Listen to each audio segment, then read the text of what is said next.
अस्सलाम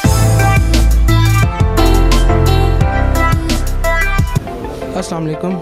आज हम ऐसी शख्सियत के साथ मौजूद हैं जो अपने आप में एक मीडिया पर्सनालिटी तो हैं ही और साथ ही साथ सुर्खियां बटोरने में भी माहिर हैं। कैमरा इनको खुद चेज़ करता है। नून लीग की रहनुमा, साबिक वज़ीर बराए दाखिला और साबिक वज़ीर बराए science and technology Talal Chaudhry साहब से बात करते हैं। अस्सलाम वालेकुम सर। वालेकुम सलाम। सर बहुत शुक्रिया आपके टाइम का। आजकल के दौर में हर इलेक्शन में बड़े सियासतदान पार्टी बदलते नज़र आते हैं। आप शुरू से ही नून लीग से मुंसलिक हैं, कभी पार्टी बदलने का ख्याल आया आपको? देखिए, सबसे पहली बात तो ये है कि अगर पार्टी ही सबसे अच्छी हो और लीडर भी सबसे अच्छा हो, और यकीनन आप कंपैरिजन कर लें मेरे लीडर का, उसकी परफॉर्मेंस का, उसने जो पाकिस्तान को जो कुछ दिया है, उसने जो ये सारी चीज़ें, वो किसी भी पाकिस्तान के लीडर से वो बहुत ज़्यादा है। पाकिस्तान के 70% मंसूबे जो हैं, जो बड़ी मंसूबे हैं, उस पर तख्तियाँ नवाज शरीफ की हैं। मोटरवे, सी पैक, बंदरगाहें, हवाई अड्डे और उसके बाद अस्पताल, स्कूल्स। तो इसी तरह उसके बाद आप ये देख लें, एटमी धमाका है, फिर सी पैक एक मुआशी धमाका उन्होंने किया है जो बहुत बड़ी एक प्रोजेक्ट है। तो हमने बहुत कुछ उन्होंने इस पाकिस्तान को दिया है। सो जो सबसे बेहतरीन चीज़ हो, मेरा ख्याल है उसको तो सीने से लगा के रखना चाहिए। बात करते हैं जो हमारे मौजूदा वज़ीर बराए साइंस एंड टेक्नोलॉजी हैं, फवाद चौधरी साहब। चूँकि आप भी साइंस और टेक्नोलॉजी के वज़ीर रह चुके हैं, तो सर आप क्या देखते हैं, वो अपना काम जो है वो सर अंजाम दे रहे हैं, सही तरीके से अपनी जिम्मेदारियाँ निभा रहे हैं? देखिए जी, चौधरी साहब जो हैं, फवाद साहब, वो वज़ीर तो साइंस एंड टेक्नोलॉजी में है, लेकिन वो मैट्रिक आर्ट्स से हैं।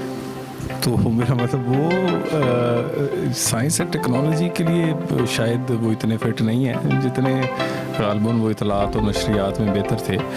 लेकिन ओवरऑल आप देख लें कि पीटीआई के पास टीम है ही नहीं है। ऐसी हुकूमत, ऐसा कप्तान जिसके पास ना अपनी वज़ीर दाखिला है, ना उसका वज़ीर ख़जाना अपना है, ना वज़ीर कानून अपना है। पाकिस्तान का सबसे बड़ा सूबा और आधे भी पाकिस्तान से ज़ायद आबादी वाला सूबा पंजाब, वो चलाने के लिए उसके पास वज़ीर आला नहीं है। तो जिस कप्तान के पास टीम ना हो, वो इस पाकिस्तान को कैसे चला सकते हैं? और मांगे तांगे के लोग हैं, कोई IMF से लेकर आ गए हैं, कोई किसी और जगह से पकड़ लिए हैं, कोई पाकिस्तानी हैं, कुछ पाकिस्तानी हैं भी नहीं। तो इस तरह पाकिस्तान नहीं चल सकता, और इस तरह अगर आप पाकिस्तान चलाएंगे तो फिर हाशर भी इसी तरह का होगा। सर 2008 में आप इलेक्शन हारे, 2013 में आप जीते, 18 में फिर हारे। सर आने वाले इलेक्शंस में आप अपने आप को किस पोजीशन में देखते हैं? देखिए, एक तो अल्लाह का शुक्र है, मैंने 3 कौमी असेंबली लड़ी हैं, 3 मुस्लिम लीग नवाज़ का मैं नामजद कैंडिडेट था। इस दफ़ा तो मैं जिस तरह हराया गया हूँ, जिस तरह नाअहल किया गया हूँ, वो एक ऐसी कहानी है जिस पे मुझे तो फ़ख्र है।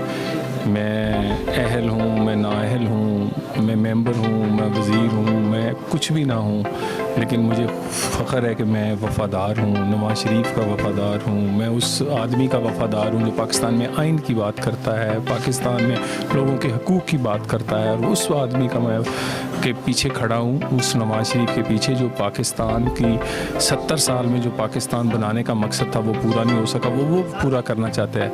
तो इतना बड़ा लीडर जो कि right side of the history खड़ा हो, मैं उसके पीछे खड़ा हूँ। वफाद मैं अहल हूँ नाअहल हूँ ये मसला नहीं है, मुझे खुशी है कि मैं, अल्लाह का शुक्र है कि मैं वफ़ादार हूँ। सर 2018 में तौहीन अदालत के केस में आप नाअहल करार दे दिए गए, उसी साल आप इलेक्शन हारे भी। तो सर आपने उस साल में क्या सीखा? देखिए, पाकिस्तान में बड़ा अफसोस की बात है, किसी न किसी तरह जो अवामी क़यादत होती है उसे किसी तरह अदालती फ़ैसलों से उन्हें बाहर निकाला जाता है। और मेरा तौहीन अदालत का केस, मैं आज भी कहता हूँ, मैं सोच भी नहीं सकता अदालत की तौहीन का, मगर आइन और कानून की बात करना मेरा हक़ है, ये मेरा एज़ ए पाकिस्तानी शहरी हक़ है।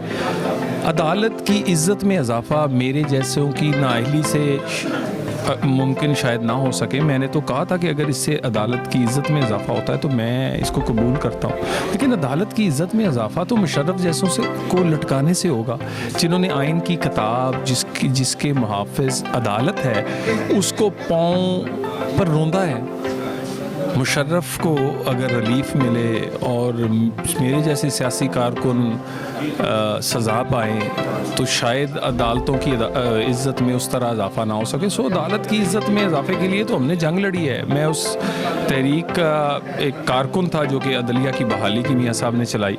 सो मैं समझता हूँ कि पाकिस्तान में जो अवामी क़यादत अवाम वो किसको करनी चाहिए, अवाम के जो नुमाइंदे हैं उनको अहलियत और नाअहलियत का फ़ैसला सिर्फ अवाम कर सकते हैं और अवाम को ही करना चाहिए, अदारों को इसमें नहीं आना चाहिए। सर, खातून एमएनए के साथ आपका नाम जोड़ा गया पिछले कुछ दिनों में, तो सर इसको आप क्या देखते हैं? मीडिया प्रोपेगेंडा है या अपोजिशन की साजिश है?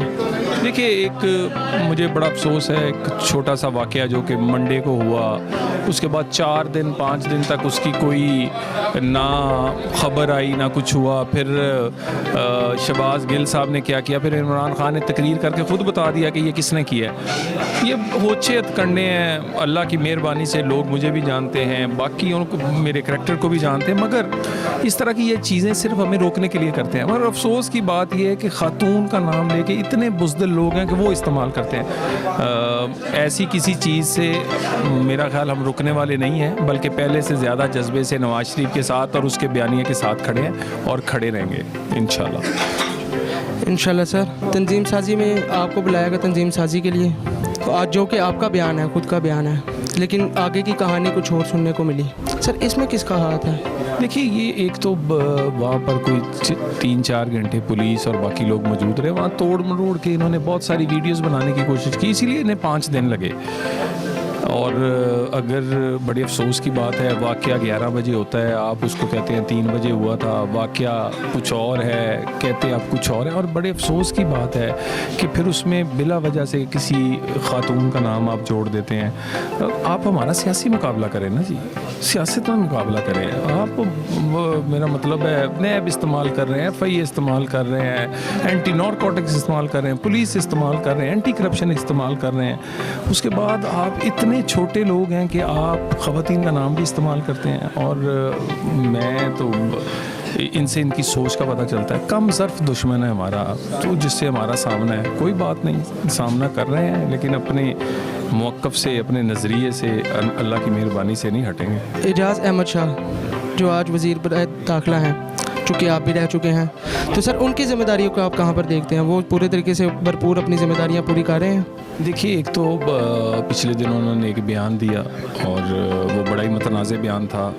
वज़ीर दाखिला वो बेशक हैं, लेकिन वो याद रखें कि वो नामज़द मुल्ज़म थे बेनज़ीर भुट्टो के कत्ल के।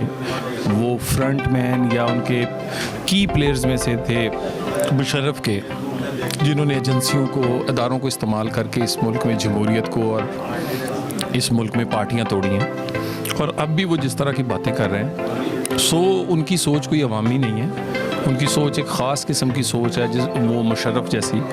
और अगर इमरान खान को हम इसीलिए कहते हैं कि वो ये हुकूमत जो है ये मुशर्रफ की प्रॉक्सी है। मुशर्रफ की हुकूमत अगर आप हटा लें, इन लोगों को देख लें, वज़ीर देख लें आप, ज़्यादातर कैबिनेट 70% मुशर्रफ की है।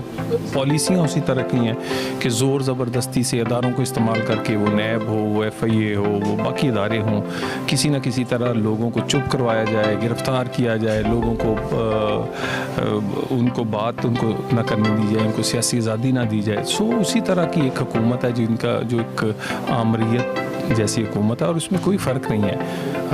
और इसीलिए आप देख लें कि भी इस वक्त जो रिज़ल्ट हैं वो भी उसी तरह के हैं, कोई अच्छे रिज़ल्ट नहीं है इस वक्त पाकिस्तान। सर, तौहीन रसालत हुई फ्रांस में और नाउज़ुबिल्लाह नाजेबा खाके लगाए गए। हमारी मौजूदा हुकूमत कहती नज़र आई हम इसकी मजम्मत करते हैं। सर, क्या मजम्मत करना काफ़ी है? देखिए, मेरा ख्याल है कि सिर्फ मजम्मत से तो आप हक़ अदा नहीं कर सकते, जो आपकी मोहब्बत हज़रत मोहम्मद सल्लल्लाहु अलैहि वसल्लम से होनी चाहिए। कम अज़ कम अगर उस मुल्क के सफ़ीर को निकाल दिया जाता तो कोई हर्ज नहीं था। और ये अभी ख़ादम रिजवी साहब वफ़ात पा गए हैं, मैं तो समझता हूँ इसकी भी तहकीकात होनी चाहिए, और कम अज़ कम उनके जनाजे से पहले ही इस एक सफ़ीर को निकाल दिया जाता, और इसमें कोई हर्ज नहीं है। लोगों के जो जज्बात हैं उसकी तर्जमानी थी। तो ये हुकूमत सिर्फ बयानबाजी की हद तक आप देख लें करती है। कश्मीर देख लें, क्या कुछ करते रहे हैं, कश्मीर छिन गया। अमली तौर पे ये कुछ काबिल नहीं है। सर, PDM को आप कैसे देखते हैं? क्योंकि आप वहाँ पर बहुत ही कम नज़र आए हैं, तो पीडीएम को आप किस नज़रिए से देखते हैं? देखिए पीडीएम के 3 जलसे हुए हैं, मैं कुदरती तौर पे तीनों में मौजूद था। मैं गुजरांवाला भी था, मैं कराची भी था, मैं कोयटा भी था, और उसके बाद अब पेशावर होने जा रहा है। मेरी ड्यूटी क्योंकि लाहौर में है, 13 दिसंबर के हवाले से जो सबसे बड़ा जलसा होगा पीडीएम का नहीं पाकिस्तान का, तो उस जलसे में इंशाल्लाह ताला पीडीएम जो है वो आवाम की बात कर रही है, वो लोगों के जज्बात का इजहार कर रही है। वो चीनी और आटा चोरों को लोग नहीं पसंद करते, लोग चाहते हैं कि ये नालायक और नाअहल जाएं, और हम समझते हैं कि भी वोट से हुकूमत बननी चाहिए, और ये कोई ऐसी चीज़ नहीं है जो नहीं हो सकती। इसको मुमकिन बनाएगी पीडीएम, और आपको पीडीएम इंशाल्लाह इसी साल में कामयाबी के उसके आसार आपको नज़र आएंगे इंशाल्लाह। बहुत शुक्रिया सर आपके टाइम का।